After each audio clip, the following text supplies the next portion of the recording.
O professor Mileno foi a pessoa que primeiro me apresentou o senhor, professor Mário. Salve, Tão admirador seu. Bom dia, Alecrim. Bom dia, Roberto. Então, para quem está chegando agora na expedição, Formando Encantadores de Natureza, sejam todos muito bem-vindos. Nós estamos no último mês da expedição, que começou em outubro, e nesse penúltimo módulo, a nossa história, como vocês sabem, é conversar sobre restauração de vidas e biomas. Trouxemos o professor Matheus Uchoa, que nos dá a honra de estar aqui presente,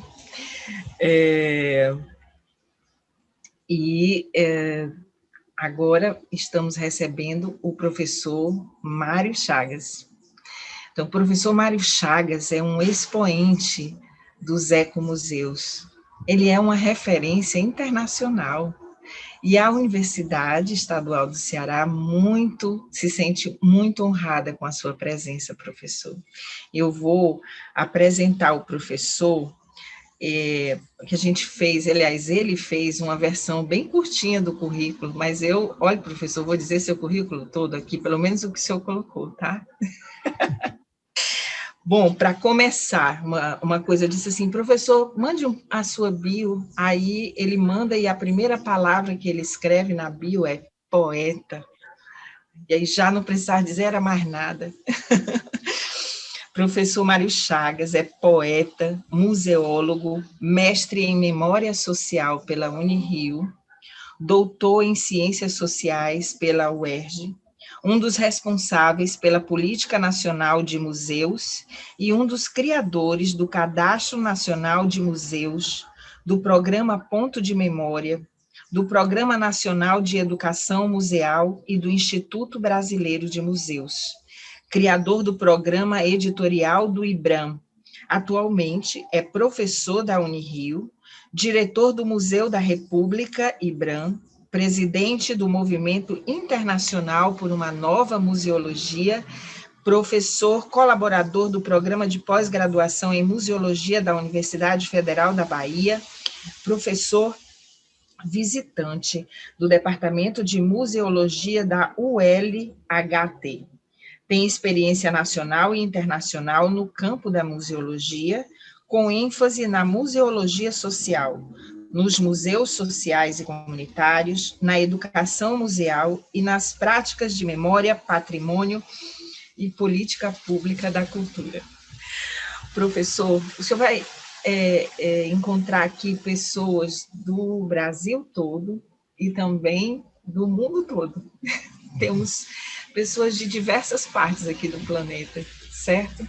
Todos ligados, sintonizados, conectados, com uma perspectiva de transformação social. Então, é uma honra muito grande para nós recebê-lo. Eu vou pedir para o professor Mileno também apresentá-lo para esse grupo tão maravilhoso. E depois eu vou pedir para o Mileno passar a palavra para a professora Rosa, para apresentá-lo também, porque, de alguma maneira, vocês têm muito mais proximidade. Eu falo desse currículo, né, que é um currículo mais formal, mas tem tantas outras coisas, não é, professor? Que agora o senhor nos dá a honra de conhecer. Então, eu vou passar a palavra para o professor Mileno. Bom dia, professor Mileno. Que saudade de você. Olá, professora Lise, bom dia. Bom dia. Bom dia a todas as pessoas aqui presentes nessa manhã de sexta-feira. Um bom dia ao professor Mário Chagas. Dizer que para mim é uma alegria imensa, é um prazer muito grande ter o professor Mário Chagas aqui conosco nessa manhã. E dizer que como a nossa vida ela é feita de encontros, ela também é feita de partidas, né? Mas eu tenho essa alegria que nesse momento me invade, é exatamente por conta de que a presença do professor Mário e de todos os seus escritos, ela se faz muito forte e tem muito a ver com a minha história dentro do processo de de crescimento profissional e como que isso vem sendo tecido ao longo do tempo. E agradeço muito as produções do professor Mário Chagas e dizer a todo mundo que é uma produção imensa. Eu estava até ontem aqui fazendo algumas leituras e consultando o site do professor Mário Chagas e tendo o prazer de ter contato com os poemas, as poesias do professor Mário, e isso me renovou a alma, né? Posso dizer que aqui para vocês e testemunhar como como é renovador, como é gratificante, como é bom poder ler Mário Chagas e poder entender um pouco do mundo, desse multiverso onde nós estamos inseridos, e dizer realmente, professor, da alegria de tê-lo aqui conosco. Dizer que o meu encontro com as produções do professor Mário se deu quando eu estava fazendo o meu mestrado em educação na Universidade Federal do Ceará, e onde eu tive a grande alegria também de conhecer o Ecomuseu do Mangue, que é coordenado pelo Rust. Eu creio que o professor Mário Chagas deve conhecê-lo, né? E já falei dessa história aqui, não vou repetir, mas foi exatamente ali que houve esse encontro. E dizer que isso estava, de certa forma, talvez até já planejado, já tecido esse encontro, porque a minha preocupação naquele momento de pesquisa era falar sobre os museus de ciência, né? Eu sou professor no curso de Biblioteconomia da Universidade Estadual do Piauí, e eu tenho muito eu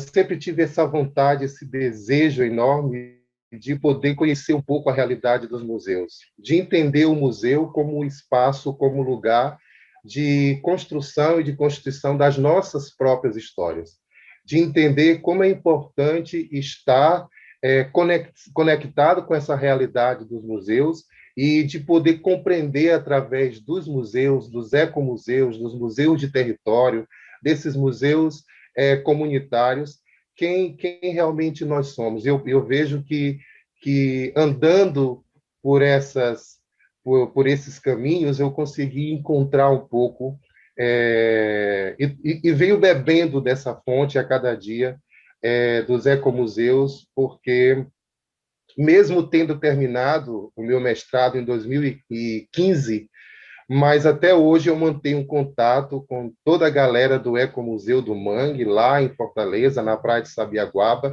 e ontem mesmo a gente estava conversando, eu e uma das coordenadoras do Ecomuseu, e falando sobre projetos e falando sobre coisas. Bom, então hoje aqui o momento, o dia é do professor Mário. Eu gostaria só de dizer que quando a Lise inicia a apresentação, onde ela diz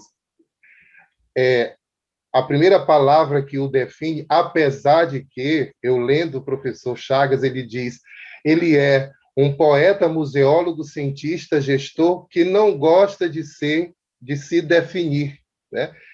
Eu li isso lá no site do professor Mário Chagas e é bem interessante, né? Essa perspectiva bem dialética de como ele se apresenta, dizendo-se poeta, museólogo, cientista, gestor, que não gosta de se definir. E tem algo assim que também me toca bastante quando, ao ler as poesias do professor Mário Chagas, poder perceber como as suas narrativas elas estão contaminadas de afetos. E contaminadas aqui nas palavras do próprio professor Mário, no sentido de que realmente como isso é contagiante, como está contagiado, né, por esses afetos e por e pelo próprio projeto de existência humana, né? E de como o professor, através também dos seus poemas, ele mostra para a gente que museu é movimento de vida, né? E é esse movimento que está envolvido aí por uma perspectiva de um imaginário poético, um imaginário político, né? Que é exatamente essa poética de criação, de resistência, de vida, e museu, ecomuseu, é isso, né? Mas, professor, muito obrigado pela sua presença aqui conosco. Eu vou passar, então, a palavra à professora Rosa, para também falar um pouco acerca do professor Mário. Muito obrigado. Obrigado, Milena. Bom dia a todas e todos. Tantas coisas maravilhosas, né, que o professor Mário vem deixando aí na sua trilha de vida, né, na sua vareda, né, e que a gente fica assim simplesmente apaixonada, né? Não tem como. E o professor Mário, a gente simplesmente ele abraçou as causas indígenas, em especial, né?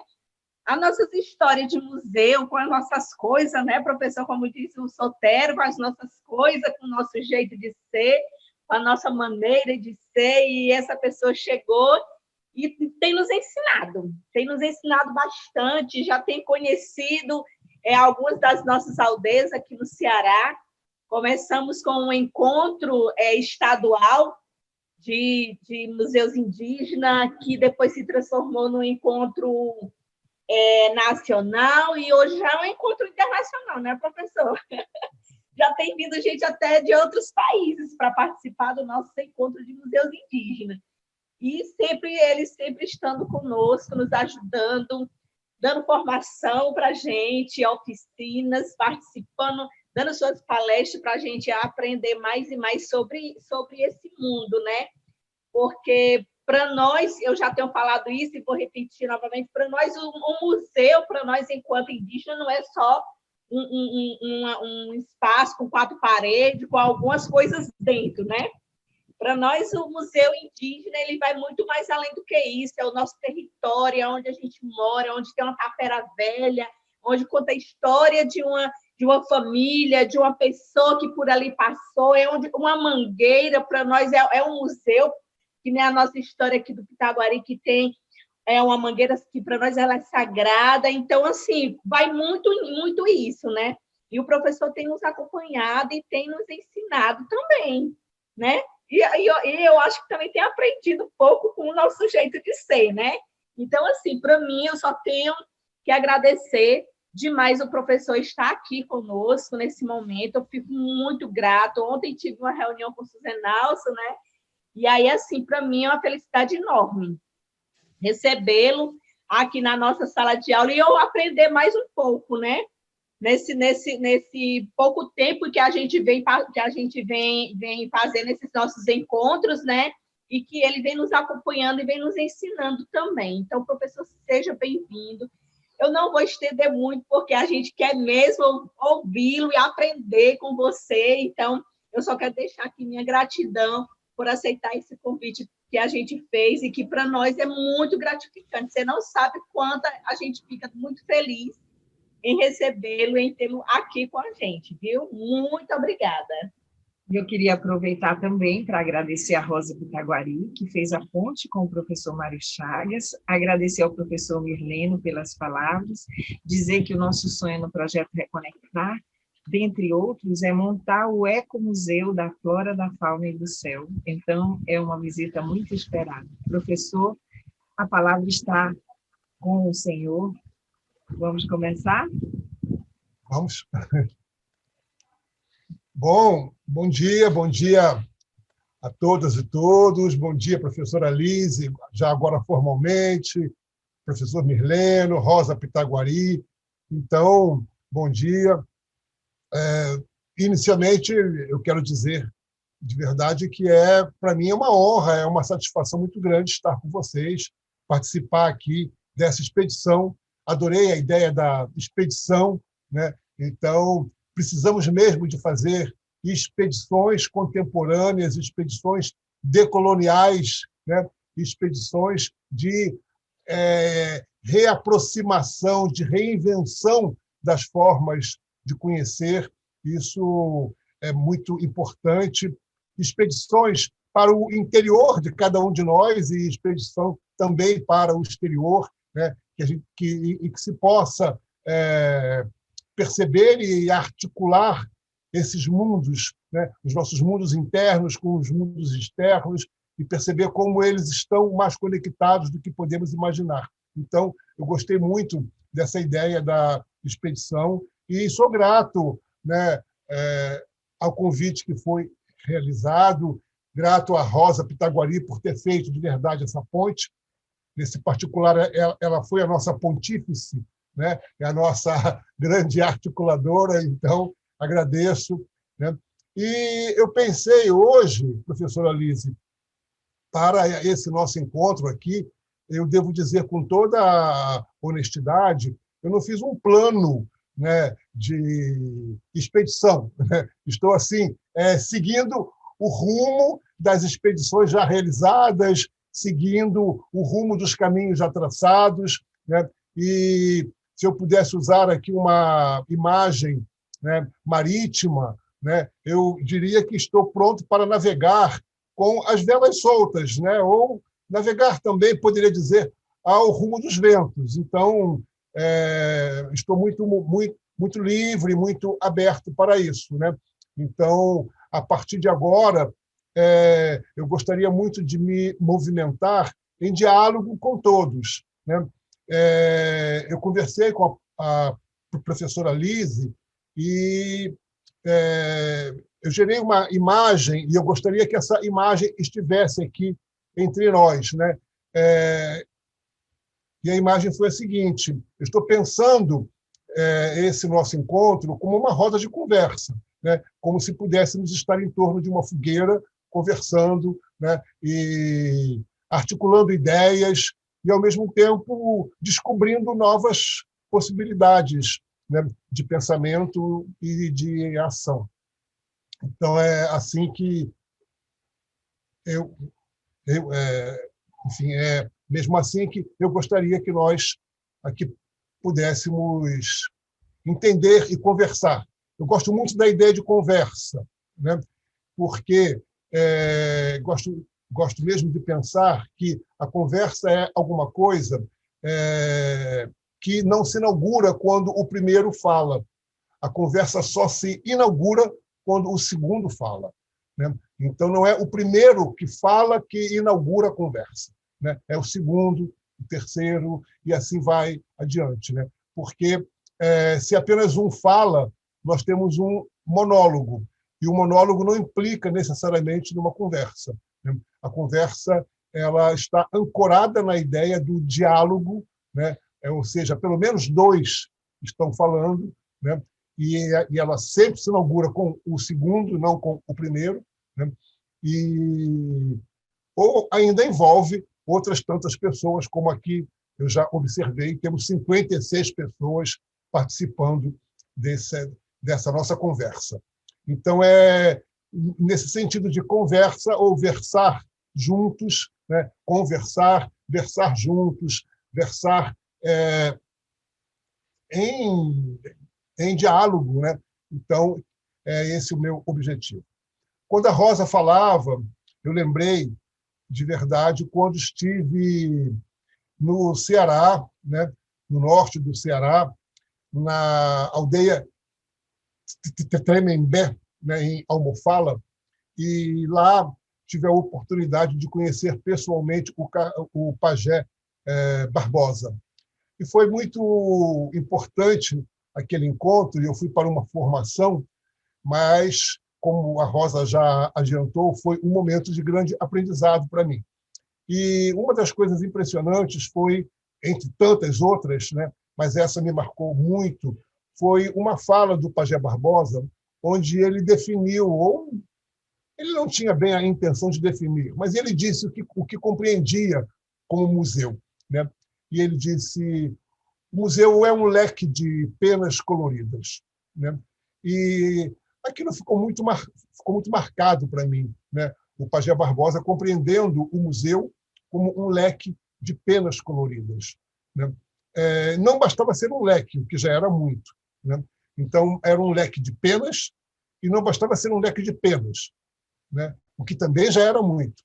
Era um leque de penas coloridas, né? Então, dava ali a ideia da diversidade, né? O leque com um grande uma grande possibilidade de articulação, né, como um grande espaço de articulação, porque o leque é um articulador, mas, além de ser um articulador, era um articulador de diversidades, de possibilidades diversas, né? E essa diversidade está representada na imagem criada pelo Pajé Barbosa, né, nessas cores, nesse colorido, né? O colorido é a garantia da diversidade. E o quanto isso é importante, né? Então, a compreensão e a valorização da diversidade, né? Isso já nos alerta e já chama a nossa atenção para muitos aspectos importantíssimos, né? Por exemplo, isso já atravessa as questões do racismo estrutural, atravessa as questões referentes ao racismo religioso, né? Quer dizer, isso já atravessa a necessidade de cada um de nós, né, olhar para o outro não como quem tolera, né? Me incomoda muito a palavra tolerância, né? Não como quem tolera, mas como quem respeita e valoriza, né? Porque é o fato de nós sermos diferentes que valoriza a nossa própria humanidade, né? Eu lembro aqui, né, de um poema do Vinícius de Moraes, né, que dizia: se todos fossem no mundo iguais a você, que maravilha seria viver. É mentira do poeta. É claro que isso é mentira, né? Porque se todos fossem no mundo iguais a você, se todos fôssemos iguais, seria horrível viver, né? Seria um desastre a vida. O fato de sermos diferentes, é claro que ali o poeta está com outro entendimento, talvez esteja fazendo uma graça para a pessoa amada, mas, do ponto de vista da prática de vida, né, é a diversidade que constitui uma maravilha, né? É uma maravilha viver em diversidade, é uma maravilha viver e conviver com as diferenças. Então, esse é um ponto inicial que eu gostaria de considerar com vocês, né? O quanto há de sabedoria, né, por exemplo, né, nesse entendimento do Pajé Barbosa que eu aqui citei. Mas também, e a Rosa sabe muito bem disso, se nós buscássemos, né, a compreensão do Cícero Pereira, uma liderança canindé, né, onde ele, né, ao fim e ao cabo, acaba dizendo, né, o museu para nós é avô, é bisavô, né, e diz: o museu para nós é vida. E quando ele fala do museu, o Cícero Pereira, né, que é da linhagem, né, espiritual do cacique Sotero, né, então ele acaba dizendo isso, né, acaba falando do museu como vida, né? Então ele diz: o museu para nós é pai, é mãe, é avô, é bisavô. Esse entendimento, né, é tão direto, simples e direto a respeito dos museus, é inteiramente extraordinário. Alguma coisa, professora Lise, que muitas vezes nós passamos, sim, um semestre, 2 semestres, 3 semestres, trabalhando com estudantes para afirmar, né, a compreensão do museu conectado à vida, e, no entanto, está tão claro e é dito de modo tão direto, por exemplo, pelo Cícero Pereira, né? Então, isso é notável, né? Isso é mesmo extraordinário. Esse entendimento, tanto do Pajé Barbosa quanto do Cícero Pereira, tem uma relação direta com uma ideia que eu queria, de sair daqui, fixar com vocês também, né?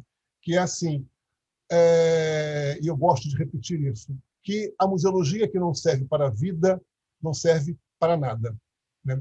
O museu que não serve para a vida não serve para nada, né? E não se trata, Rosa, não se trata apenas, você sabe disso, da vida orgânica. Não estou falando apenas da vida biológica.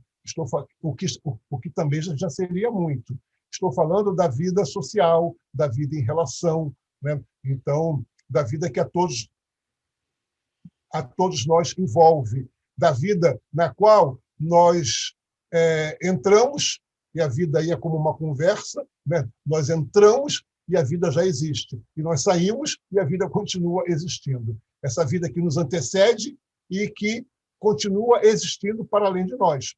Então, um museu que não serve para a vida não serve para nada, né? Ou seja, é indispensável que qualquer ideia de museu, qualquer prática de museu, no meu entendimento, né, esteja ancorada na vida, esteja a serviço da vida, né, esteja fundamentada nessa ideia de servir a vida, estar a favor da vida, né, estar afirmando a vida. E a vida, claro, em todas as suas dimensões, Lise.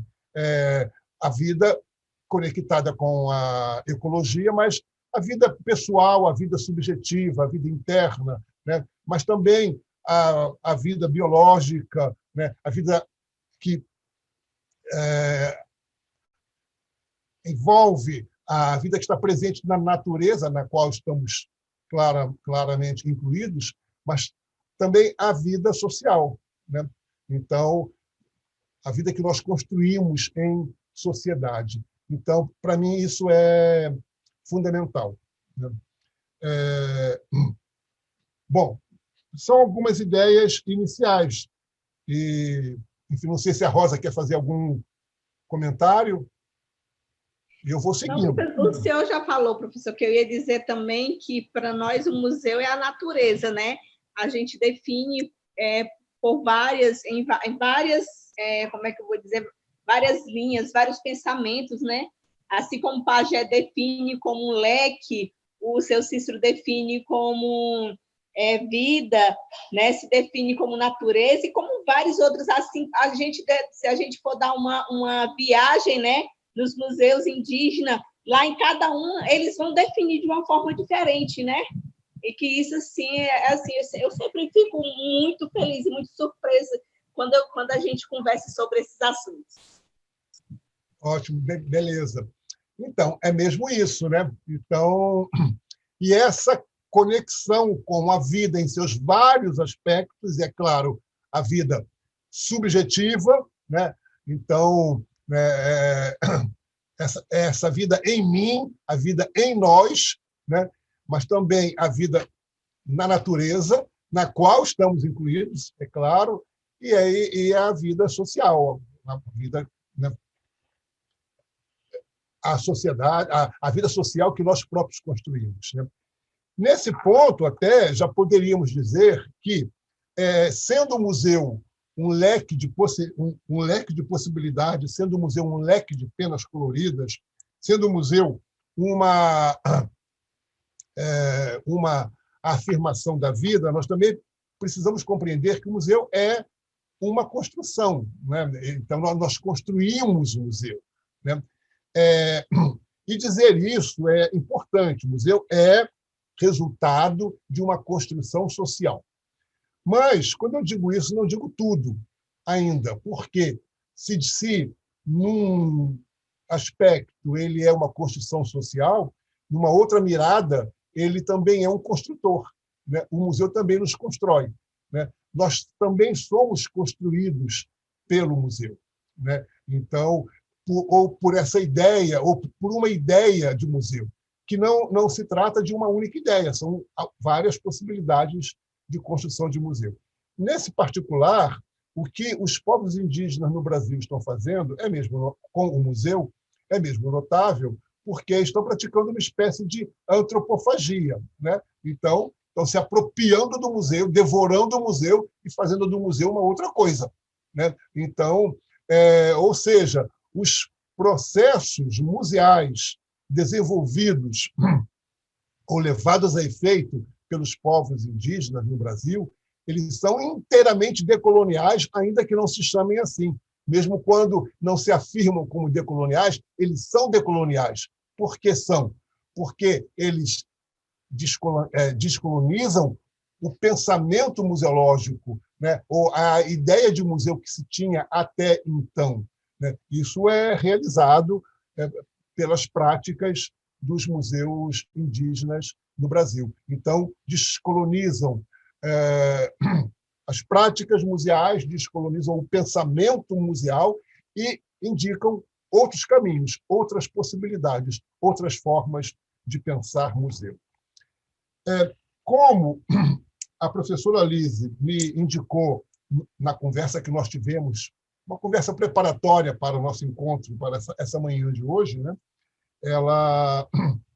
Nós falamos em torno do ecomuseu, dessa possibilidade de construção de um ecomuseu, o ecomuseu da flora, da fauna e do céu, né? O que também é bem encantador, né? Então,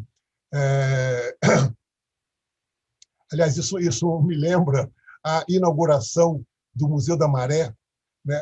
Aqui no Rio de Janeiro, o Museu da Favela da Maré, que vale a pena olhar, né? O site do museu, tem vídeo do Museu da Maré, mas teve uma situação notável, que foi em 2006, dia 8 de maio de 2006, o ministro Gilberto Gil, na ocasião, foi para essa inauguração, né?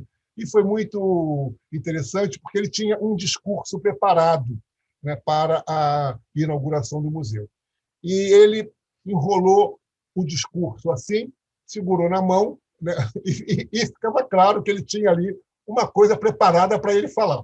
Mas ele resolveu não seguir pelo caminho do discurso preparado e fez o improviso. Mas o improviso foi ainda mais notável, porque ele dizia assim: está aqui o céu, estamos nós, o céu acima de nós, a terra sob os meus pés e nós aqui no meio. Nós somos esse meio. Aí ele começou a falar da mediação, do meio do caminho e tal. E aí, quando eu vi Museu da Flora, da Fauna e do Céu, eu pensei isso, né? Nós estamos nesse meio, nós estamos nessa mediação entre a terra, o céu, entre mundos, né, acima, abaixo, de um lado, de outro. Nós estamos ali, né, estamos nessa mediação. Viver, de algum modo, para nós, é também estabelecer mediações, conexões, articulações. Mas, então, na conversa com a professora Lise, ficou claro para mim, voltando, que há esse desejo, né, de construção do ecomuseu da flora, da fauna e do céu. Então, eu pensei aqui, professora Lise, também dizer alguma coisa sobre ecomuseu, né? Então, como eu estaria entendendo hoje, né, na atualidade, né, a ideia de ecomuseu, né? Mas, mais uma vez aqui, afirmo assim, fiquem à vontade para me interromper, para dizer alguma coisa, não preciso nem pedir, é só falar e a gente vai conversando, tá bem? Mas, então, pode... Diga, Rosa, se falou sem som. É porque eu estou assistindo com a minha filha, eu estou dizendo que você é maravilhoso, eu estou amando tudo e anotando, viu? Tá bom. Tá bom. Deixa eu ver sua filha, cadê ela? Está por aí? Tá. Está com vergonha, professor, de aparecer. Tá bom, deixa ela. Tá bom. Tá bom, tá bom. Professor, a Carla, ela queria dar uma palavrinha. Oi, Carla, pode ir. Oi, satisfação. A gente trabalha na mesma Unirio. Eu não sei se você ainda está lá, eu não sei se você está mais assim, nessas articulações, né? Uma satisfação conhecê-lo, ainda que seja aqui via remota. Eu trabalho no Instituto de Saúde Coletiva e a grande questão, assim, em termos, né, da formação, né, da formação universitária, que é muito fragmentada, não é? A gente não se conhece, pessoas maravilhosas na Unirio, eu não... Já estou lá há 11 anos já e não conheço, tenho conhecido mais agora porque também a visão, né, da formação na saúde é muito biológica, né? Então, assim, é muito desafio, assim, porque essa questão da educação do sensível, de ter um olhar vibrátil para a vida, não é? Para as diversidades, para a gente se ver nessas desigualdades, qual é o nosso papel nessas desigualdades. Então, isso é saúde, né? O trabalho com o olhar, o trabalho com o sensível, com a pele, né? Com pensar essa diversidade, as belezas, né? Porque a gente precisa de belezas. Precisamos ter um olhar que seja um olhar também, vamos dizer, que traga um sentido de cura, não é? De estar em rede, né? Com várias formas de produzir vida, né? Perfeitamente. Então, e aí, assim, eu coordeno o último período da curso de medicina no internato, nos territórios de vida, nas clínicas da família, supervisiono, e é muito interessante, né? Eu acompanho um pouco o museu lá do Cantagalo, Pavãozinho, né? Que, assim, a minha questão não tem questão, é só um compartilhamento. Como assim a gente consegue tornar aquilo vivo, não só um momento, né? Um momento instantâneo, porque vai se perdendo também, né? Cada momento é diferente do outro.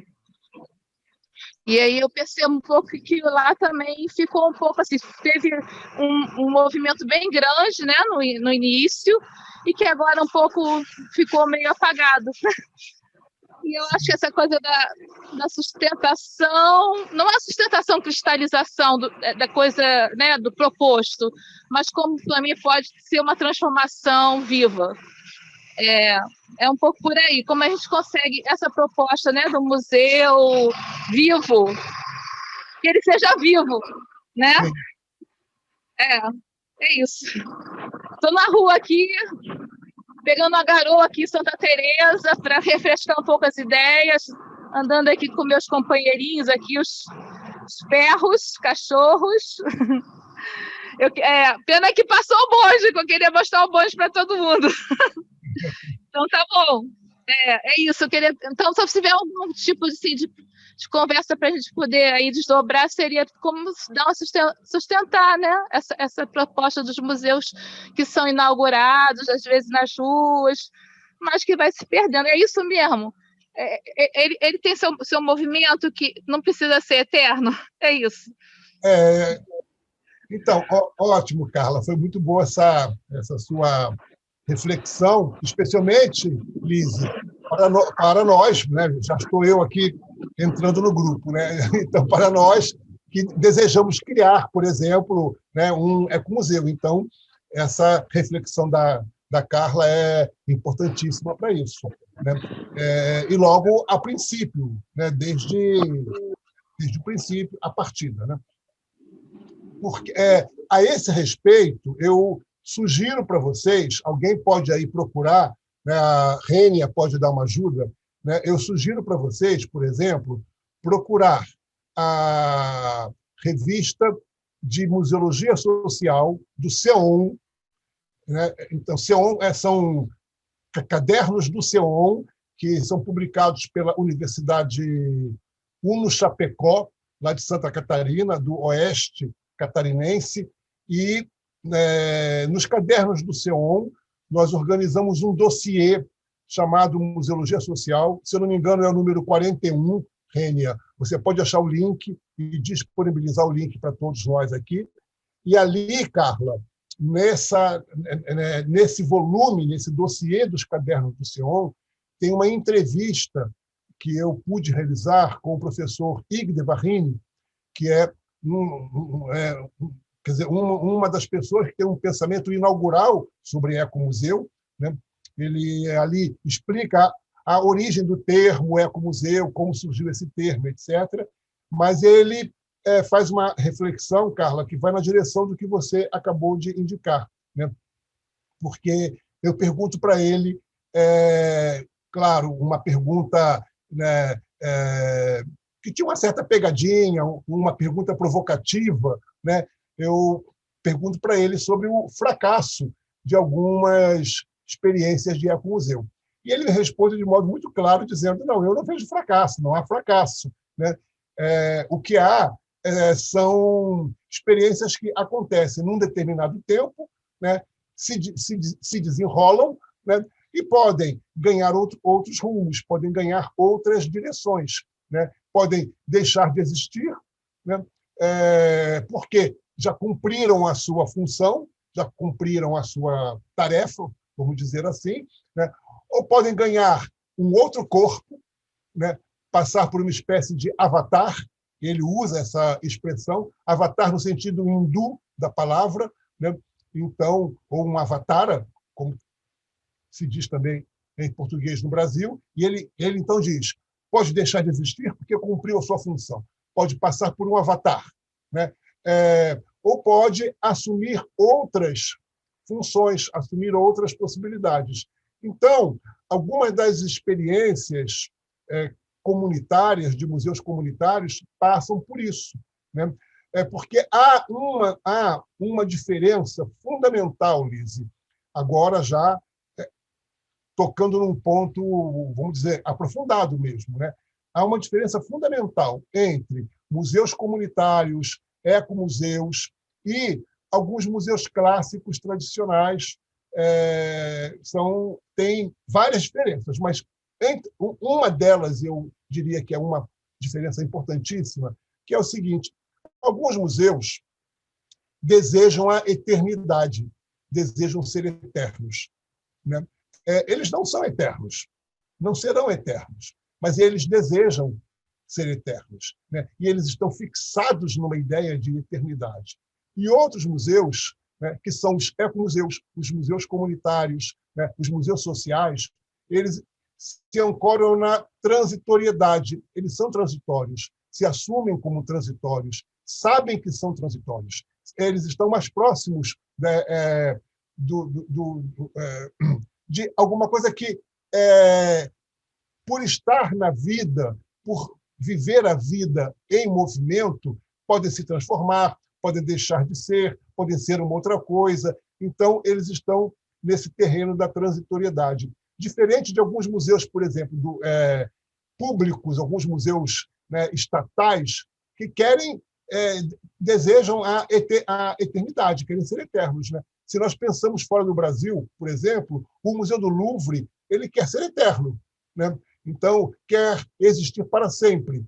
Agora, alguns museus comunitários, eles existem, né, cumprindo uma determinada função social. Se essa função não tiver mais sentido, eles deixarão de existir, passarão a ser uma outra coisa, né? Então, eu poderia dizer que esse é o caso do Museu da Maré, esse é o caso do MUF, lá do Museu, né, de Favela, que foi citado pela Carla, lá do Pavãozinho Cantagalo. Eu participei da criação desses dois museus, tanto do Museu da Maré quanto do MUF, lá do Museu de Favela, no Cantagalo, Pavãozinho.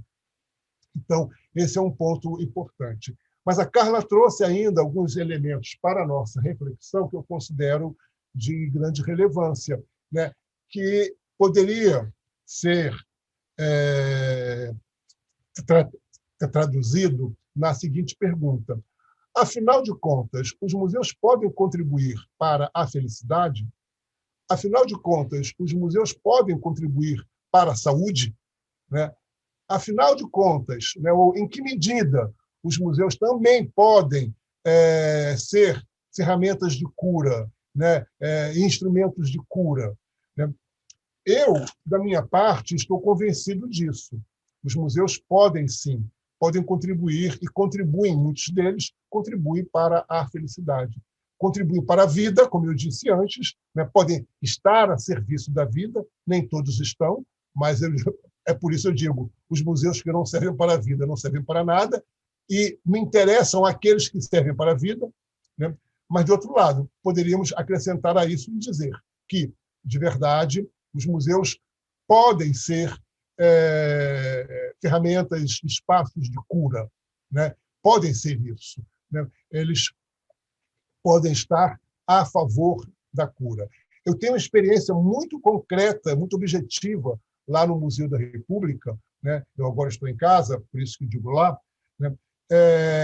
Lá no Museu da República eu tenho uma experiência muito concreta e trata-se de um museu público, né? De um museu, né, ligado ao Estado brasileiro, né? E ainda assim, ali tem uma experiência muito forte, que é um museu a favor da vida e a serviço da comunidade e produtor de felicidade, porque há um jardim muito grande e esse jardim é um espaço de cura a tal ponto que médicos da região recomendam a participação da seresta do museu, recomendam para mais velhos, né, para algumas pessoas, e para outros, não só mais velhos, mas recomendam a seresta do museu como uma participação antidepressiva. Então, pessoas que estão sofrendo de depressão, médicos da região recomendam participem da seresta no museu. Para mim, isso é uma evidência muito clara de que um museu, né, pode exercer essa função, pode ter esse papel. Eu também já tive, desde que assumi a direção do Museu da República, a experiência de estar no mercado fazendo compras e uma senhora me aborda e diz: senhor diretor, eu queria dizer muito obrigado, minha mãe passou a participar da seresta e se transformou numa outra pessoa, está tão contente, e mais isso, mais aquilo, né? E uma coisa absolutamente simples, que é a prática de uma seresta que existe no museu, e não fui eu que inventei, eu apenas valorizei a seresta, ela já existia antes de mim, né? Eu apenas botei mais gás nela, vi que era uma possibilidade extraordinária, né? Então, Carla... Eu queria falar uma coisa sobre isso.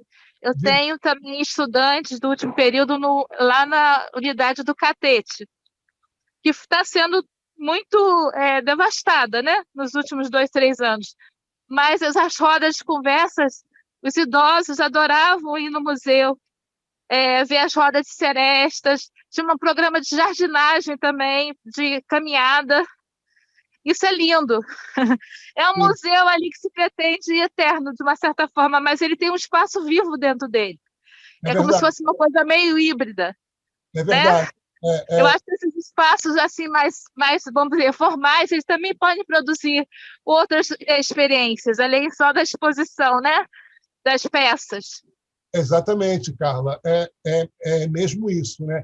Então, e tudo depende da forma como nós trabalhamos, né? E aí eu volto para o que eu ia encaminhando, que era essa ideia de ecomuseu.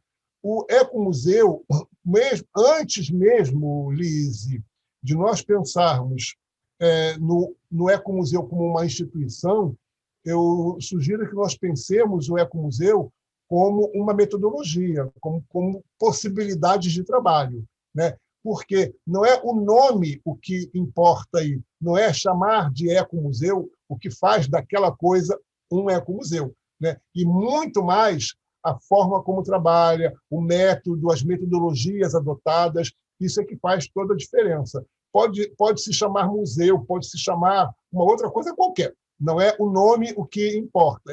Eu sempre gosto de dizer, até, né, de um modo meio humorístico, né, museu pode ser visto apenas como uma palavra, a palavra museu, né? Então, como um substantivo, museu, né? Se eu aplicar o nome museu ao meu cãozinho, depois de um certo tempo, já que a Carla está andando na rua com os perros, né? Então, se eu aplico a palavra museu a um cão, depois de um tempo, quando eu falar museu, museu, museu, museu, ele vai vir, ele vai atender. Então, museu é só uma palavra, né, numa certa perspectiva.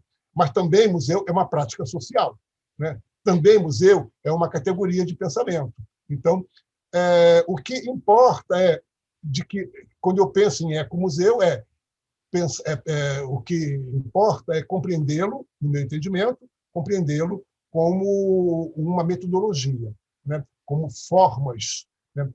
Nesse sentido, nós já podemos também entender que, na sua origem, né, a palavra ecomuseu surgiu mesmo de uma articulação entre eco, no sentido de ecologia, casa, eco é casa, e museu, é a casa-museu, né? O museu-casa, o museu ecológico, o museu ligado com uma perspectiva ecológica, né? Mas a perspectiva ecológica não abandonava a perspectiva comunitária.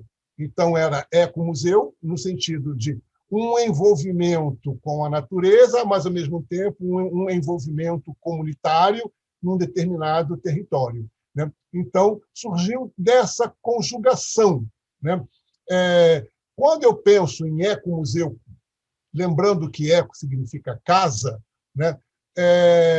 Nós aí já temos um ponto de partida importantíssimo, o sentido de que ecomuseu, compreendendo o eco como casa, nos leva ou pode nos levar ao entendimento do museu como um espaço de comunicação fundamental. Por quê? Porque a casa do homem é a comunicação, a casa do ser humano, do homem, da mulher, né? Então, é a linguagem, a comunicação. E o museu é, fundamentalmente, um espaço de comunicação, né? Então, o que dá sentido pleno ao museu é o desejo de comunicação. Por isso, e o Mirleno já indicou isso na sua fala introdutória, por isso o museu está ancorado também numa perspectiva poética, porque a poética ou a poesia é um espaço de comunicação, é a possibilidade da comunicação. A poesia é fazer, é uma forma de expressão humana, né? Então, a poesia implica em criação, e a poesia não é só aquilo que se escreve, né? É aquilo que se vive, aquilo que se faz. A poesia está na vida, a poesia está na ciência, a poesia está na religião, a poesia está na arte, a poesia está na vida, né? Então, isso nos leva, né, ao entendimento, Rosa, de que há uma dimensão poética nos museus, mas há também uma dimensão política nos museus. E uma coisa não elimina a outra, elas se iluminam, elas estão articuladas entre si. Mas, voltando para o ecomuseu, então, para além da palavra ecomuseu, portanto, interessa pensar essa metodologia, a forma de agir, a forma de fazer, etc. No surgimento da ideia de ecomuseu, né, o que nós tínhamos era o seguinte: ecomuseu seria uma articulação entre 3 ou 4 ideias básicas, né? Então, essa foi uma conceituação do Hugues de Varine e do Georges-Henri Rivière, que são os dois, né, idealizadores dessa noção de ecomuseu. Então, eles diziam o seguinte, que para existir ecomuseu, nós passaríamos a trabalhar com a ideia de patrimônio, ao invés de coleção, uma ampliação para a ideia de patrimônio, né? Ao invés de edifício, se passaria por uma ampliação para a ideia de território, né? E, ao invés de público, se passaria para uma ampliação também para a ideia de comunidade. Então, e tudo isso visando o desenvolvimento local, né? Então, vocês vejam só, aí nós temos 3 ideias básicas, que é patrimônio, né, território e comunidade. A articulação entre esses 3 elementos, visando o desenvolvimento local, seria a base de pensamento do ecomuseu, né? Então, para que o ecomuseu do Mangue se sustente, portanto, nós teríamos essas 3 ideias básicas articuladas: patrimônio, território e comunidade. Mas isso foi um pensamento que se desenvolveu a partir dos anos de 1970, né? Então, de lá para cá, eu diria que hoje nós já podemos fazer uma crítica a esse pensamento, Lise, e avançar um pouco mais, né? Nós podemos, ou estamos desafiados a isso, a fazer uma espécie de aperfeiçoamento dessa base de pensamento do ecomuseu e avançar um pouco mais. E a primeira crítica que eu gostaria de encaminhar com vocês aqui é a seguinte. Bom, sem dúvida nenhuma, a noção de patrimônio é importantíssima, né? E está na base do ecomuseu, na perspectiva que aqui nós falamos. Mas, no entanto, eu gostaria de pensar com vocês o seguinte. Ora, nós pensamos patrimônio e não fazemos a crítica ao passado patriarcal da noção de patrimônio, né? Nós falamos em patrimônio e não nos damos conta, muitas vezes, de que se está fazendo referência a uma noção de herança paterna, alguma coisa que passa de pai para filho, para filha, para mais adiante. Mas o patrimônio está ancorado nessa ideia, né, de uma herança paterna, né? E patrimônio também está frequentemente ancorado na ideia de herança e herança paterna, né? Mas também está ancorado numa noção de bens materiais, né? Então, são bens, e são bens materiais, né? E ainda está ancorado numa outra ideia, que é de transmissão. Essas noções básicas estão na origem do patrimônio. Então, é uma herança paterna que se transmite, da ideia de transmissão, né, de uma geração para outra, mas só se transmite aquilo que se valoriza, né? Então, e se valoriza especialmente os bens materiais. Desculpe.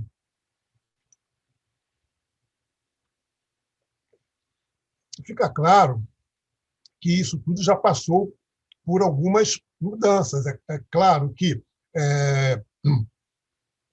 ainda no final do século XX, a sociedade, um conjunto de professores, intelectuais, pesquisadores, etc., fez a crítica ao patrimônio material, abrindo a possibilidade de um trabalho com o denominado patrimônio imaterial, né? A tal ponto que hoje mesmo no IPHAN, no Instituto do Patrimônio Histórico e Artístico Nacional, já há um trabalho de valorização, preservação do denominado patrimônio imaterial, ou patrimônio espiritual, se assim nós quisermos, né? Para isso, tem muitos trabalhos, muitas pesquisas sendo realizadas. Eu não estou conseguindo acompanhar todo o debate aqui ao lado. A Rênia está monitorando. Professor, tem duas pessoas que gostariam de participar da roda. A Ingra... Tá ok. Deixa eu só fechar esse raciocínio aqui, aí a gente... Então, sobre a questão do patrimônio, é isso, já temos, né, a possibilidade de pensar o patrimônio imaterial, também o patrimônio espiritual, como eu ia dizendo. De outro lado, junto com a recepção, junto com a transmissão, é preciso compreender que não há patrimônio sem recepção, não basta transmitir. É preciso que alguém queira receber, né? Se você não recebe, a cadeia de transmissão não se desenvolve, né? Então, de um lado, você tem a transmissão, a recepção, e a recepção implica um novo compromisso de transmissão. E isso é que alimenta essa cadeia do patrimônio. Então, esses pontos são importantes.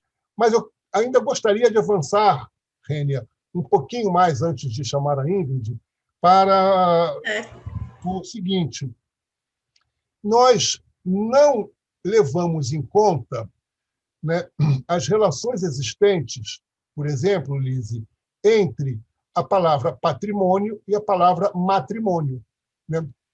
Então, por que nós não conseguimos pensar o matrimônio como uma herança materna e pensamos o patrimônio como uma herança paterna, mas quando pensamos matrimônio, nós pensamos o matrimônio como relação conjugal, né? Mas nessa relação conjugal está presente a noção de bens, né? Ela está lá. Nós é que muitas vezes não nos damos conta, mas está lá, a tal ponto que as relações conjugais podem ser por separação parcial de bens, união total de bens, não sei o que, mas não sei o que de bens, e os bens estão envolvidos na relação matrimonial. Ou seja, lá no matrimônio já consta uma noção de bens, de herança, né? Muitas vezes não percebida. Eu reivindico a possibilidade de nós pensarmos o matrimônio como uma herança materna, né?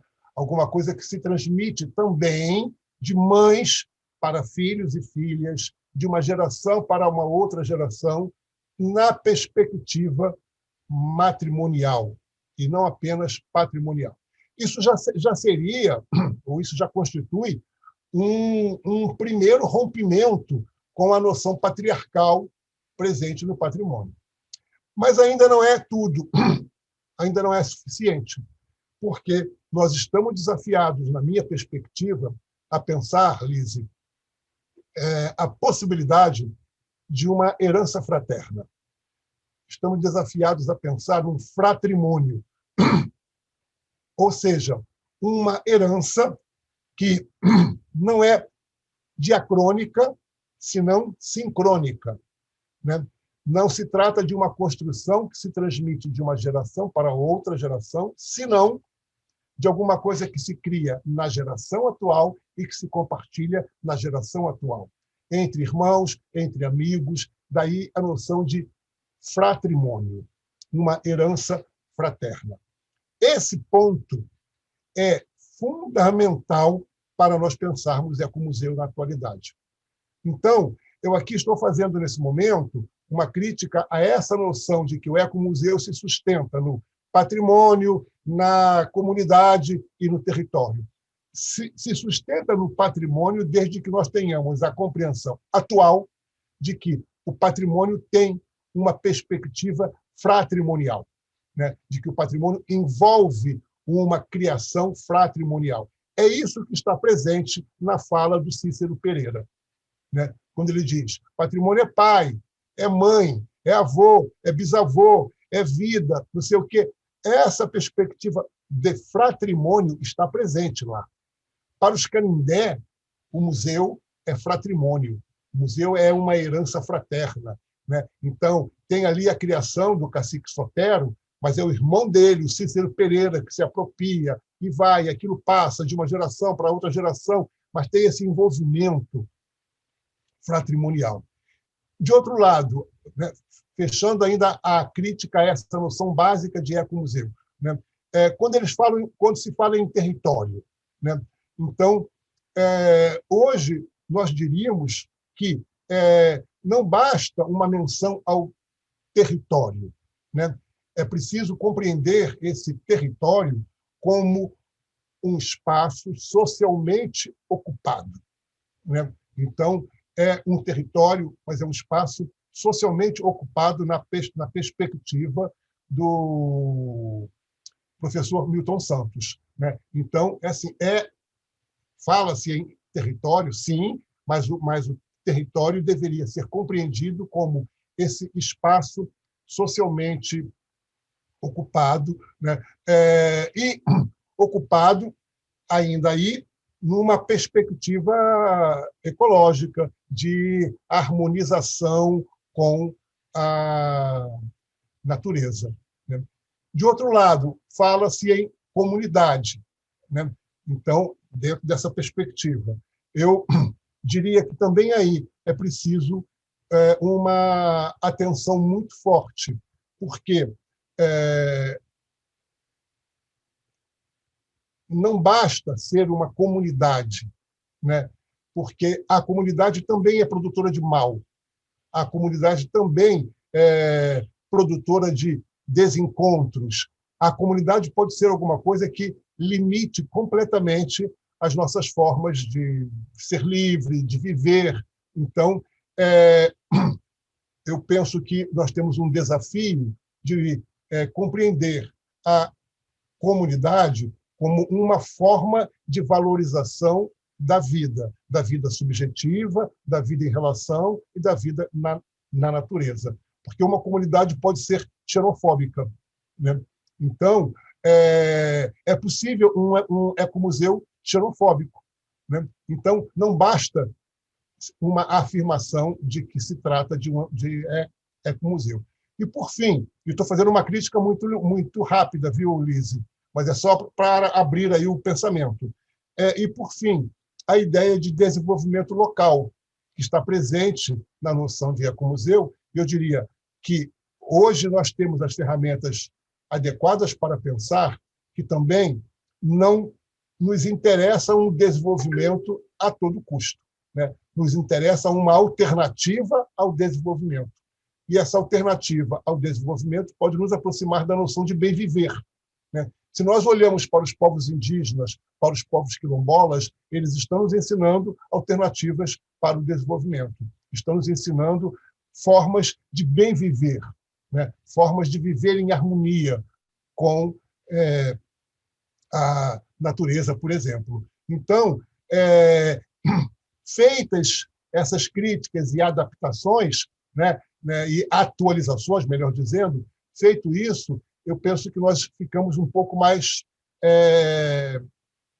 preparados para lidar com um ecomuseu na atualidade. Rênia, fechei esse raciocínio. Tá certo, professor. Muita gratidão. Então, vou passar a palavra para a Ingra, depois para a Aline Tu. Bom dia, professor Mário. Bom dia, Ingra. Gratidão por essa explanação. Meu Deus, né? Quanta reflexão pode ser feita a partir disso. Eu fiquei com vontade de trazer uma experiência de vida. Eu acho que minha mãe, Alba, não está aqui hoje, porque meus pais são artistas plásticos. E meu pai dirigiu o Museu de Arte Moderna de Salvador por 12 anos. Foram 3 gestões, assim, sempre pediam para ele continuar e ele foi seguindo. Depois da 3ª não podia mais seguir, aí ele indicou um amigo e eu cresci dentro do Museu de Arte Moderna da Bahia. E nessas 3 gestões do meu pai, assim, ele revolucionou várias coisas, né? Ele gosta de ser pioneiro, foi no cinema de animação, em vários setores, e uma das coisas que revolucionou logo que ele entrou foi uma exposição que ele fez, chamada Exposição Cadastro, no início da década de 80, se eu não me engano, pena que minha mãe não está aqui para trazer mais essas datas, onde ele aceitou todas as pessoas que queriam colocar sua obra de arte lá no MAM, de Salvador. Então, assim, saiu de uma panelinha dos artistas consagrados e qualquer pessoa lá de Santo Amaro, de Feira de Santana, poderia colocar essa arte. Com isso, ele abriu para todas as manifestações artísticas do Estado e abriu para o grande público. Então, o MAM, que é o Solar do União, né, que foi uma casa de engenho, onde toda a parte subterrânea era a moradia dos escravos, até hoje tem os trilhos onde os escravos trabalhavam. Então, assim, o que era um símbolo dessa opressão, né, da escravidão e dessa separação das classes sociais, virou um grande local de integração da comunidade. Todos podiam expor suas artes e todos podiam frequentar, principalmente. E criou também as oficinas, que é uma coisa que perdura até hoje. Então, assim, todo mundo podia aprender arte gratuitamente dentro das oficinas. Então, até trabalhadores nossos de quintal, né, trabalhadores rurais, se profissionalizaram como artistas através dessas oficinas. Então, assim, foram muitas revoluções, né? E aí, te escutando falar, quando você traz, né, essa questão da opressão até como maneira de lidar com a vida, dentro de um segmento que existe também na nossa sociedade, né? Essa sombra, eu diria, da natureza humana também não pode ser negada. Ela também tem que ser encarada e vista e trabalhada. E, nesse sentido, a experiência que eu tive no MAN era muito rica, porque não só tinha artes plásticas ali sendo exposta, que era a origem da criação do museu, mas tinha teatro, tinha música, tinha dança, e a arte tem essa grande abertura para receber e trabalhar não só os nossos dons luminosos, mas a nossa sombra. O teatro, né, que é uma das minhas áreas hoje, porque eu já expandi para outras, trabalha a sombra da natureza humana, e eu acho que isso assim é essencial. Então, existe um setor da sociedade que é opressor, que é carrasco, que é colonizador, vamos olhar para isso, vamos trabalhar isso. Então, a pergunta que eu te faço assim, é mais uma reflexão para que você possa desenvolver aqui para a gente, como é esse olhar receptivo, integrativo de todas as manifestações, de tudo que a gente quer e de tudo que a gente também não quer, que precisa ser trabalhado enquanto natureza humana, né? Como integrar tudo isso nessa grande reflexão, e eu diria até melhor, autorreflexão, do que são as nossas sombras, porque aquele grupo de pessoas está manifestando o que é sombra de todos nós. E nós estamos atentos a isso, mas aquele grupo de pessoas não está. Então, como ajudar esse grupo de pessoas, né? Porque a gente só vai evoluir como família humana, né? A gente não tem como evoluir sozinho. Então, como é esse olhar também de integrar tudo que a gente acha destrutivo, transformar esse grande caldeirão que a arte possibilita? Gratidão. Perfeito, Ingra. Sim, Ingra, agora eu foi curioso. Quem é seu pai e sua mãe? Como eles chamam? Pronto. Meu pai é Chico Liberato e minha mãe é Alba Liberato. Eles estão aqui na nossa expedição, mas é possível que hoje minha mãe tenha faltado por algum motivo. Tá bom. Então, mande um abraço para eles, tá bom? Tá bom. Então, Ingra, eu acho que você traz aí pontos importantíssimos, né? Especialmente com essa reflexão sobre, né, esse conceito junguiano, né, da sombra, né, tão necessário, né, para todos nós. E é claro que, por exemplo, quando nós pensamos em preservação não é um conceito isolado. Preservação está completamente articulado com a noção de destruição, né? Então, quando eu estabeleço uma política de preservação numa cidade qualquer, né, eu digo, bom, estão estabelecidos como pontos fundamentais para a preservação os edifícios da primeira metade do século XX. Um exemplo, né? Significa que tudo mais pode ser destruído, né? Então, a noção de preservação e destruição estão inteiramente articuladas entre si, né? Uma política de preservação, ela traz embutida uma política de destruição, né? Então, ou de deterioração, né? E isso é assim para tudo mais, né? Então, preservação, a palavra significa preservar e ver antecipadamente a destruição, né? Então, você observa antecipadamente a possibilidade de destruição e tenta evitar aquilo. É o mesmo jogo entre saúde e doença, né? A medicina preventiva é aquilo que você vê antecipadamente e tenta evitar aquele caminho, prolongando, portanto, a vida útil. No que do ser humano, e aí se poderia falar a vida útil das coisas, dos objetos, etc. A mesma coisa acontece, Ingra, com memória. Memória e esquecimento andam juntos, né? Então, qualquer política de memória implica uma política de esquecimento, né? Então, memória e esquecimento andam juntos. preservação e destruição andam juntos. E assim nós temos vários pares dialéticos que andam perfeitamente juntos, mesmo quando nós não estamos observando eles, né? E assim ocorre com, né, o que poderíamos falar, né, as sombras, né, existentes nas instituições, ou essas práticas que muitas vezes não são aquelas mais recomendáveis, mas que existem na própria sociedade, né? Então, quando nós vemos práticas de necropolítica, são práticas de uma política sombria, de uma política obscurantista, né? O negacionismo, hoje tão presente, né, na verdade, decorre de práticas sombrias, né? Práticas obscurantistas, né? E eu acho que você traz o assunto de um modo importante, porque nos leva a pensar, né, que não interessa apenas negar o negacionismo, né? Senão nós próprios passaríamos a ser negacionistas. Então, o negacionismo existe, ele está aí, né? Então, de que modo nós vamos lidar com o negacionismo?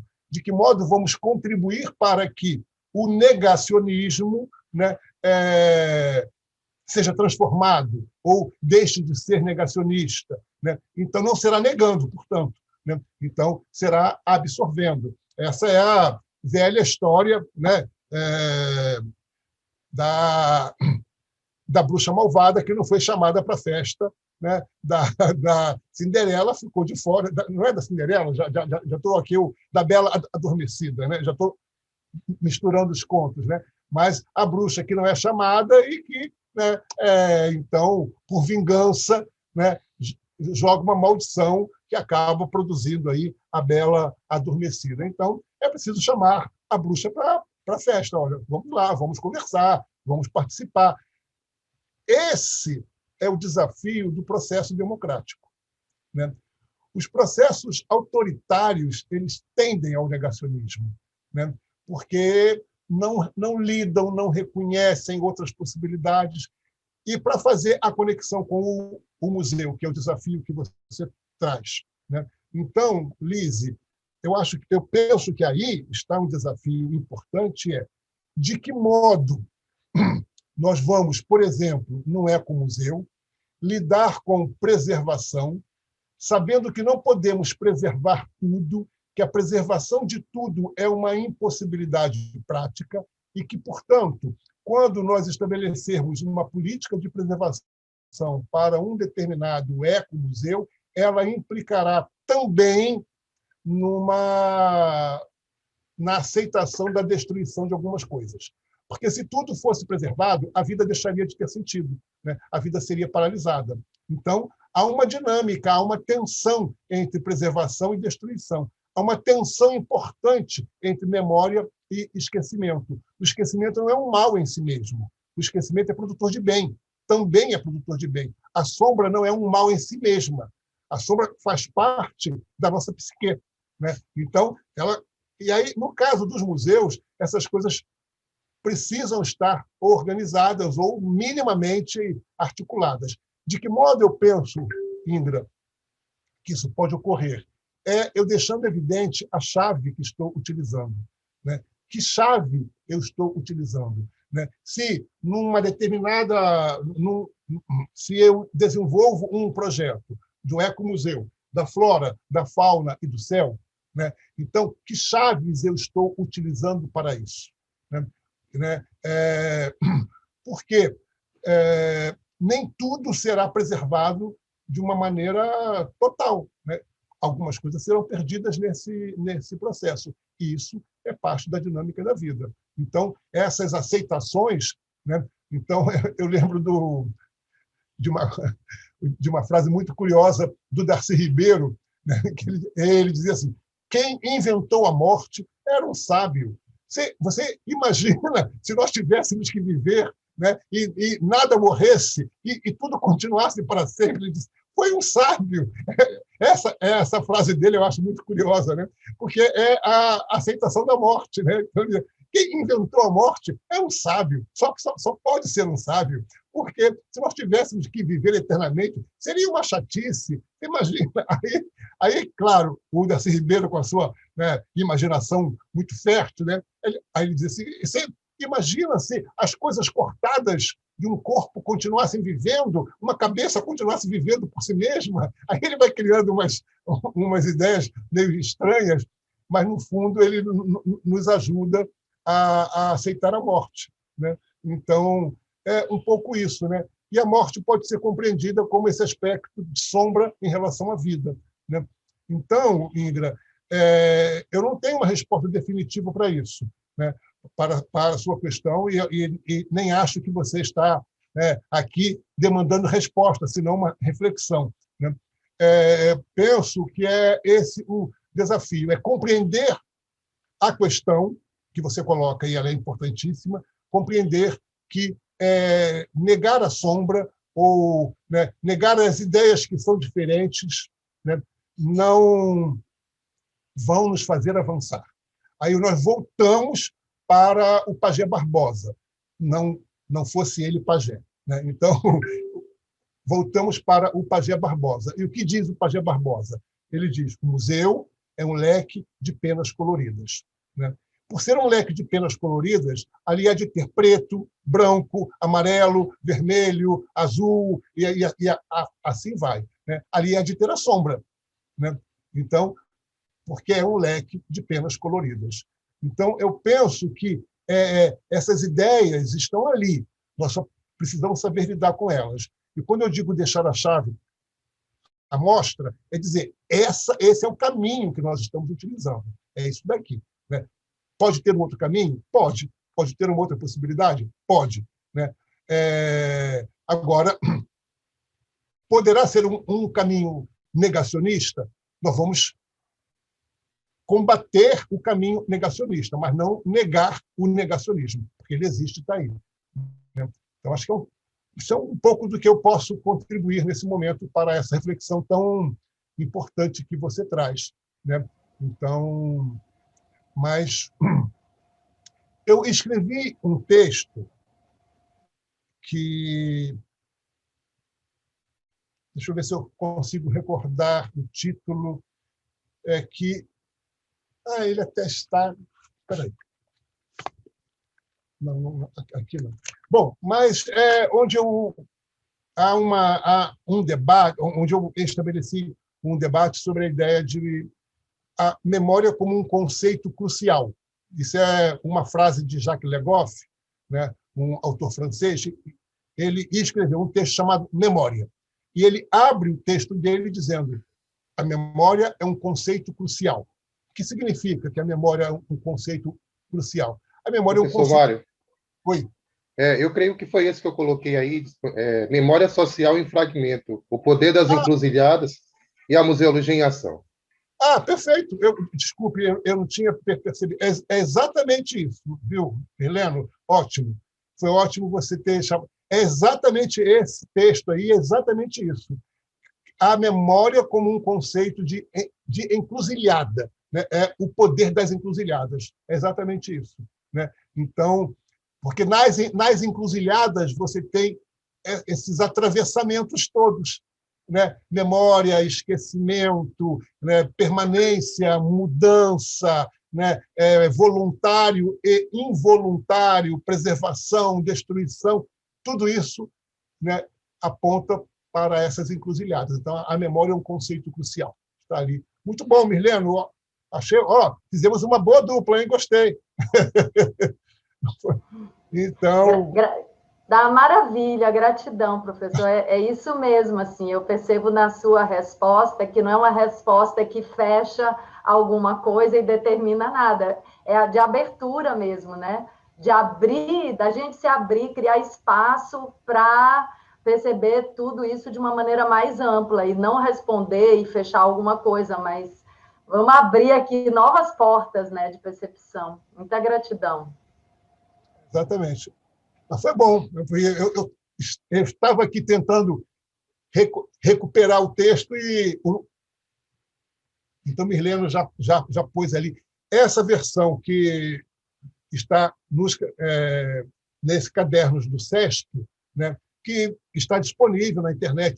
É uma versão mais simplificada, né? Mas tem ainda uma outra versão mais ampliada desse mesmo texto, né? Mas, enfim, mas eu tinha percebido que ainda tínhamos ainda outras pessoas, não é isso, Rênia? Sim, professor. A Aline, depois tem uma perguntinha da Juliana e depois a Kika gostaria de falar também. Tá bom. Olá, bom dia. Bom dia, professor. Bom dia, colegas. Oi, Prof. Lise, estou aqui. Nos últimos tempos tem sido complicado, mas hoje me organizei para não perder a fala do senhor, porque eu trabalho com turismo, na perspectiva do turismo como meio, né, e não somente como fim. E aqui, até coloquei ali o link para os colegas darem uma olhada, a gente tem aqui em Porto Alegre, eu sou das turminhas do Sul, e a gente tem aqui o Museu das Ilhas, que quando ele surgiu, né, me deixou muito feliz, porque era uma ideia diferente dos museus que nós já tínhamos. Nós temos vários museus em Porto Alegre, mas naquela ideia de acervos mesmo, né, e que muitas vezes, apesar de serem todos gratuitos, muitas vezes a comunidade nem sabe disso e frequenta muito pouco, né? Então, quando surgiu a ideia do Museu das Ilhas, que é um museu a céu aberto, que envolve 4 ilhas do Delta do Jacuí, fiquei muito feliz com a ideia dele, só que logo no início a gente viu, né, e conheço bastante a idealizadora dele, e ela ficou muito chateada porque a comunidade depredou os painéis, né, foram colocados painéis ao longo da comunidade, que vai contando a história das ilhas. Só que, quando eu fui ver o porquê e tentar ajudar ela, né, essa história que foi colocada nos painéis é a história dos livros, né, dos seus colonizadores portugueses e de como que eles ocuparam as ilhas, que ocuparam Porto Alegre e instalaram lá suas indústrias. Então, aquilo que eles já viam nas escolas e que pouco representava a origem das pessoas que vivem lá hoje, né? Então, me pareceu assim muito pouco identitário, né, com a comunidade atual. Então, se entendia o porquê daquela depredação. Depois disso, se somou um grupo, a Afrosol, que veio ajudar ela também a contar a história dos moradores afrodescendentes. Aí outras pessoas começaram a questionar, tá, e as ilhas, quando os portugueses chegaram ali, também não eram desocupadas, já tinham comunidades indígenas, cadê os indígenas representados nesse museu? E aí eu entendi, trabalhando um pouco mais, estudando o que eles estavam tentando fazer, de que não era um ecomuseu. Até quando eu falei sobre ecomuseu com eles disseram, não, a gente não quer trazer para cá a ideia dos ecochatos, porque o termo eco dava para eles uma outra ideia, né? Eles queriam ser um museu, porque museu é referência de cultura, né? E o termo eco para eles espantar as pessoas. E aí eles estão dentro do delta, né, do Jacuí, né, nós temos 2 deltas no Brasil, só que eu vejo que a relação deles com a questão ambiental aqui é muito diferente da relação que o pessoal, que eu vejo, pelo menos, ser desenvolvida no delta do Parnaíba. Né? O envolvimento com o ambiente, com a paisagem, com a própria cultura deles, muitos são, né, originários dos pescadores e dos indígenas também, mas isso é algo que não está contado, né? Então, agora eu tenho me agregado mais a eles, é o trabalho que a gente vai desenvolver lá em 2021, de tentar transformar ele em um ecomuseu, né? Até para que as pessoas se apropriem e se identifiquem com aquela ideia, com aquela proposta. Né? Então, eu acho que a ideia dos ecomuseus vem para trazer isso, né? E mostrar que a gente pode, sim, ter um espaço que seja cultura e seja vida ao mesmo tempo, né? E seja permanente. Então, quando tu falou ali no início de que, sim, pode surgir, cumpriu a sua função e acabou. Né? Então, também sempre entendi assim. Só que alguns, muitas vezes, nem chegam a cumprir a sua função porque eles não foram pensados e implantados da forma correta também, né? Então, acho que falta também disseminar um pouco mais de conhecimento sobre o propósito dos ecomuseus e do quanto que eles podem e devem, né, ser carregados de vida, da vida atual, né? Que se ele não tiver uma utilidade para a vida atual dessas pessoas, não vai fazer sentido nenhum aqueles painéis, ou ter pessoas contando história nas esquinas, ou colocar os pescadores para servir almoço para visitante, não vai funcionar. Né? E eu acho que a ideia inicial não decolou ainda por isso, faltou o propósito da atualidade, né? para poder fazer decolar isso. Então, adorei também a dica que o professor Mileno colocou ali do artigo, que já vou buscar esse também, para poder agregar nesse trabalho que vem aí para 2021. Muito obrigada. Então, Aline, ótimo também. E muito obrigado a você por essa reflexão que você traz aí, por essa narrativa também importante. E você, Aline, você traz o seguinte também. Alguns desafios dos ecomuseus estão evidenciados na sua fala, estão presentes na sua fala, né?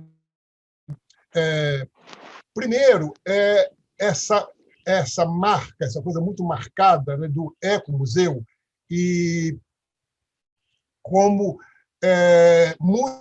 em muitos casos, né, instituições ou práticas que foram denominadas de ecomuseu, depois passaram a sentir uma espécie de peso em relação a essa designação, a esse nome, ecomuseu, porque fazem essa associação, né, com essa perspectiva ecológica, que está presente, mas não é a única, né, a única possibilidade, ou seja, a perspectiva ecológica no ecomuseu não afasta, né, os interesses comunitários, né, ao contrário, deve levar tudo isso em conta, etc.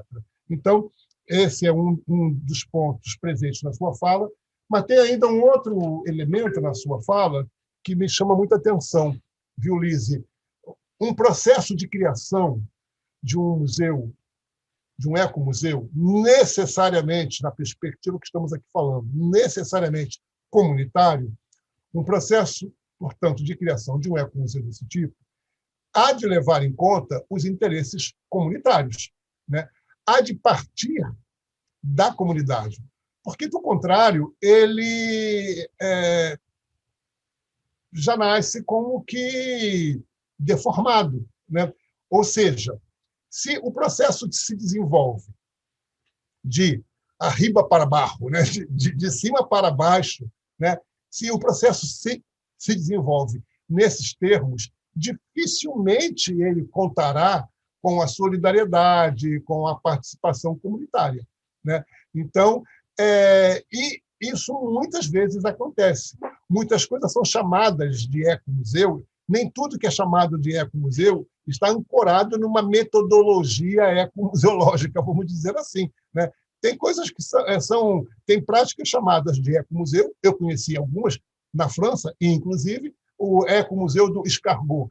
Era apenas uma fazenda interessada em vender escargot, nada mais do que isso, né? Então, tem práticas que podem ser chamadas de ecomuseu e não são ecomuseu necessariamente, né? É um certo modismo e uma apropriação daquele modismo, né? Por isso eu iniciei dizendo que ecomuseu implica uma metodologia, uma forma de trabalho, né? E pode não se chamar ecomuseu e ter as práticas ecomuseológicas, né? E pode se chamar ecomuseu e estar muito distante de qualquer ideia de ecomuseu. Mas aqui, Aline, se coloca um ponto que eu penso que seja chave, sabe?